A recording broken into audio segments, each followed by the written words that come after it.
جو ہم حصہ رکھتے ہیں تو کیا گھر میں ایک کی طرف سے رہیں گا یا سب کی طرف سے رہیں گا؟ بھائی نے سوال کیا کہ قربانی جو کرتے ہیں تو حصہ ایک کی طرف سے رہیں گا یا سب کی طرف سے رہیں گا، اور اس بات کو میں اس لیے بھی اب بیان کر دیتا ہوں کہ مہاراشٹر میں جو ہے بیف بین ہے، تو اب ظاہر سی بات ہے مذکر اور مؤنث بڑا جانور دونوں نہیں ہوں گا، تو میں یہ کہوں گا کہ اب صرف چھوٹا جانور ذبح کیجیے آپ، ٹھیک ہے، بکرا بکری دمبا دمبی یہی ذبح کیجیے، خام و خواہ ہم یہ کر سکتے، ہم اس کے خلاف ہے، ہماری اتنی چلتی، ہم یہ بتا سکتے، ہم وہ کرتے، مجھے ایسا اندیشہ، ایسا اللہ کرے کہ نہ ہو، لیکن اندیشہ ہے کہ فتنہ کھڑے ہونے والا ہے، حالانکہ ایسا کوئی ضروری نہیں ہے۔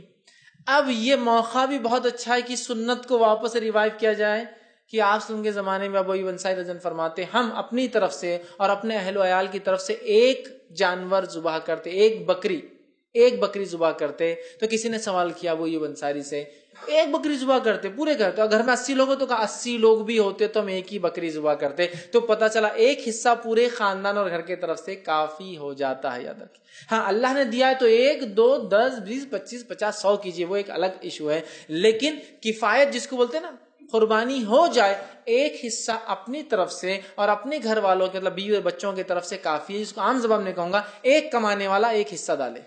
یا ایک چولہا ایک حصہ ڈالے۔ میں ہوں اکیلا کماتا ہوں، میرے والد میرے پہ ڈیپینڈ ہے، میری والدہ میرے ساتھ رہتی ہے، میری بیوی اور بچے سب میرے ماتحت ہیں، تو میرا ایک حصہ میرے والد میری والدہ میرے بچوں سب کی طرف سے کافی ہے۔ نہیں میری والد کی انکم الگ ہے، میری الگ ہے، تو پھر 2 حصے، میرا اپنا، میرے بیوی بچے اس میں شامل، والد اپنا، ان کے بیوی اور ان کے وہ بچے جو کماتے نہیں ہیں ان پہ ڈیپینڈ ہے وہ اس میں شامل، بیٹیاں اگر ہوں گی یا چھوٹے بیٹے ہیں وہ اس پہ ہو گئے، سمجھ رہے آپ؟ تو یہ بہت اچھا موقع ہے۔ اگر ویو بین ابھی ہے تو خاموخواہ لوگ بول رہے ہم کو اتنی قربانی کرنا، اتنے حصے کیسا کریں گے، اتنے بکرے کہاں سے لائیں گے، تو کوئی ضروری نہیں، آپ ایک چھوٹا جانور بھی لے لیں تو ایک حصہ پورے گھر کی طرف سے کافی ہو جاتا ہے۔ لیکن اللہ نے طاقت دی تو آپ ایک سے زیادہ کر سکتے، میں اس سے نہیں روک رہا ہوں، لیکن بتانا یہ چاہ رہا ہوں کہ ایک حصہ آپ کی طرف سے اور آپ کے گھر کی طرف سے کفایت کر جائیں گے، مطلب ایک ارنر ہے، آپ ایک ذمہ دار ہے، ایک کمانے والے، تو جتنے لوگ آپ کے ماتحت کافی ہو جائیں گا۔ تو لہٰذا اگر آپ ایک بکری ذبح کر دیں یا ایک بکرا کر دیں تو سارے خاندان کی طرف سے ایک چھوٹا جانور ہو جائیں گا، اور بڑے جانور میں 7 خاندان ہو سکتے ہیں، 7 افراد نہیں، خاندان، ٹھیک ہے، 7 فیملی شامل ہو سکتی ہے۔ لیکن چونکہ ابھی ہمارے پاس بیف بین ہے تو ظاہر سی بات ہے بڑا اور چھوٹا مطلب ہم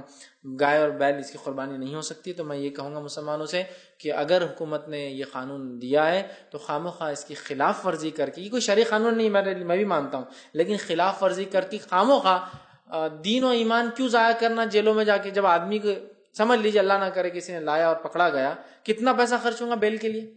اندازہ لگائیے آپ،